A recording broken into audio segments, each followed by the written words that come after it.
Tonight, another family is calling for hospital policies to change so that families can have more access to their loved ones with COVID. This as a petition asking Governor Ron DeSantis to help change policy continues to grow.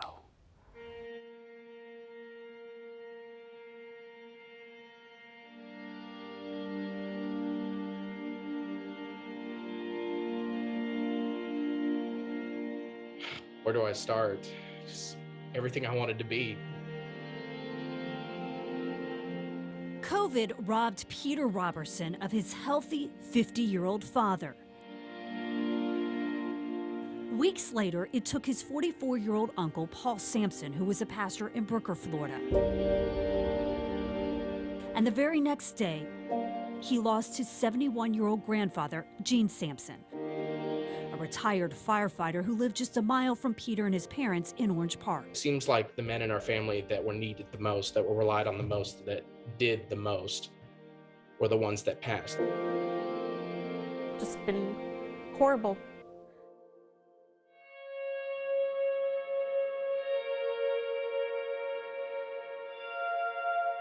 In the span of just 3 weeks, Peter's mom, Irene, lost her father, her brother, and her husband. I never thought I was going to have to live any of my life without my husband, but certainly not at this young age, and certainly not my father and my brother. She and her husband, Steve, were both admitted to St. Vincent's Riverside Hospital July 7th with COVID. So they were rolling me to my room, and as I passed by my husband's room, he was sitting on the edge of the bed having a snack, and we just waved to each other. We just thought it was going to be another day or two, and we'd be out doing all the things that we had to be doing. That was the last time that I laid eyes on him, because when I left the hospital 4 days later, they would not even let me go near his room or on his floor, or none of that. That was the last time I saw my husband. After 26 years of marriage, she says she and their 2 children never got to say goodbye due to hospital protocol. I think it's very important that something be done to change that. She says she wasn't allowed to see her husband until the very end when they were doing chest compressions. He never did revive, so meaning he had already passed. But we could gown up then and double mask then and go see him. But why not when he could hear our voices and respond and feel the love and say last words? Why were we denied that? It's not right. It's not right. And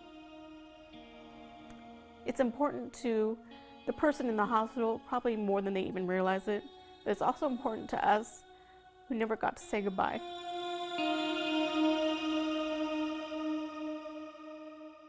Apparently, and I didn't know this, but the neighbor kids would come down the street and he would be the man that would help them fix their bikes. The Robersons are clinging to their faith. That just makes me love them more. It's the only thing we have to cling to in a time like this, when so much is lost. For Irene, that lost goodbye only adds more heartache and pain. It's not right, it's not fair. It's not fair to the person in the hospital, it's not fair to the family members either.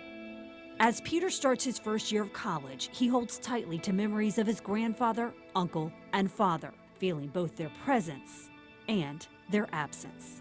I feel so empty and I feel so betrayed in an odd way, because when I press that number, it's just going to keep on ringing. He's never going to pick up. Such a tremendous void for that family. I reached out to Ascension St. Vincent's. The hospital tells me the health and safety of its patients, associates, and visitors are its top priorities. In a statement, it said, "We know how important and impactful it can be for a hospitalized patient to see loved ones, and we take this into account when creating and adjusting our policies, which are in place for everyone's safety."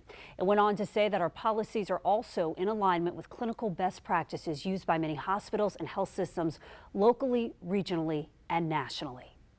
And you can read more about this story and also find a link to the change.org petition calling for hospital policy to change in this story on our website.